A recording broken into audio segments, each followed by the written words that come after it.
नमस्कार बच्चों, हम कवि सेनापति द्वारा रचित ग्रंथ कवित रत्नाकर में ऋतुवर्णन नामक कविता का अध्ययन कर रहे थे। तो ये इसमें कवित छंदों का प्रयोग किया गया है। तो हम शुरू के 2 कवित्वों का अध्ययन कर चुके हैं। अब कवित नंबर 3 का अध्ययन करने जा रहे हैं। तो पहले देख लो, इसमें जो कुछ कठिन शब्द हैं उन कठिन शब्दों का अर्थ देख लेते हैं। दामिनी शब्द का अर्थ है बिजली, बादलों में चमकने वाली बिजली। दमक मतलब चमक। सुरचाप बोलते हैं इंद्रधनुष को, देवताओं का धनुष इंद्रधनुष। श्याम शब्द है काली के लिए आया है, श्री कृष्ण के लिए नहीं आया, यहाँ पर काली घटाओं के लिए। श्याम घटा यानी काली घटा। झमक मतलब मंद मंद बरसने वाली बूंदों की ध्वनि, झमझम शब्द आते हैं उससे। घोर यानी भयंकर। घनघोर बादलों की गर्जन, बादलों की गर्जन क्या है? भयंकर लग रही है। कोकिला कोयल, कलापी मोर। कल कूजत, कल मतलब मधुर स्वर में, कूजत कूकते हैं, बोलते हैं। जित तित यानी यहाँ वहाँ, इधर उधर। सीकर यानी जल की बूंदें, वर्षा की बूंदें। समीर वायु। झकोर है मतलब झोंका, ठंडी हवा का झोंका। मन भावन यानी मन को प्रिय लगने वाले, अर्थात श्री कृष्ण के लिए आया है। लाग्यो मतलब लगा है। तरसावन यानी व्याकुल कर रहा है, तरसा रहा है। विरह जुर वियोग रूपी ज्वर यानी विरह वेदना, वियोग रूपी ज्वर विरह वेदना।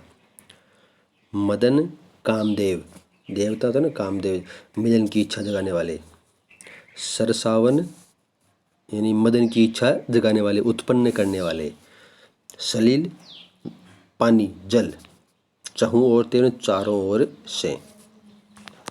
तो इस कवित्व में कवि सेनापति वर्षा ऋतु का वर्णन कर रहे हैं। देखो, हमने पहला कवित्व पढ़ा था ना, उसमें वसंत ऋतु को एक राजा के रूप में दर्शाया।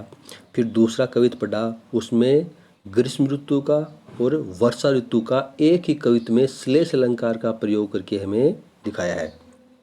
अब ये तीसरा जो कवित्व है, इसमें वर्षा ऋतु का कवि ने वर्णन किया है। तो इसमें एक गोपी अपनी सखी से कहती है, क्या कहती है? हे सखी, सावन का महीना आने से बादलों में बिजली चमक रही है।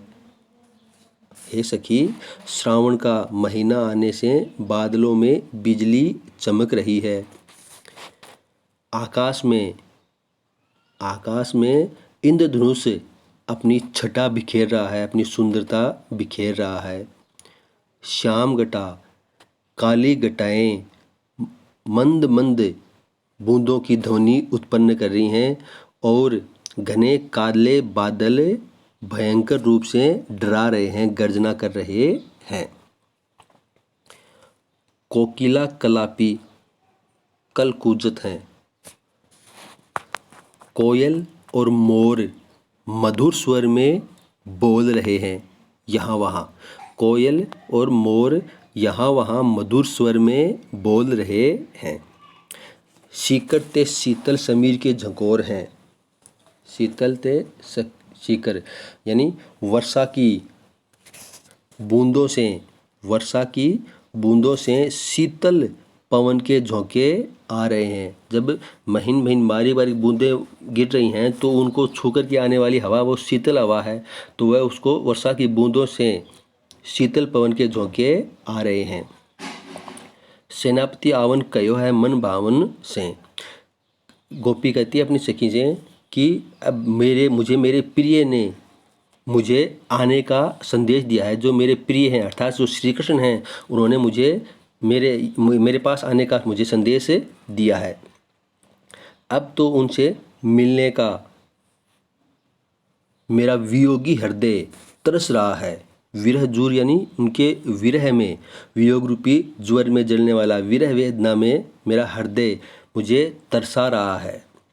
आयो है सखी सावन, गोपी कहती है कि हे सखी देखो, मिलन की इच्छा जगाने वाला सावन का महीना आ गया है, लग्यो है बरसावन सलिल चहु ओर, जो चारों ओर जल बरसा रहा है।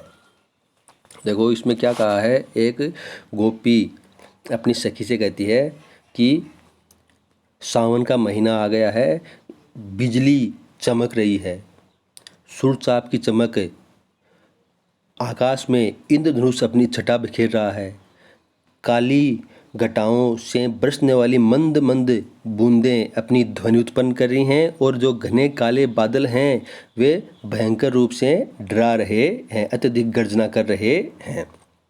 कोयल और मोर यहाँ वहाँ बोल रहे हैं, कूक रहे हैं। वर्षा की बूंदों से शीतल पवन के झोंके आ रहे हैं। मुझे मेरे प्रिय श्री कृष्ण ने आने का संदेश दिया है। अब तो उनसे मिलने के लिए मेरा हृदय और अधिक वेदना में ग्रसित हो गया है। उनसे मिलने के लिए उनकी विरह वेदना में ज्वरित हो गया है, ग्रसित हो गया है। हे सखी देखो, मिलन की इच्छा जगाने वाला सावन का महीना आ गया है, तो चारों ओर से जल बरस रहा है।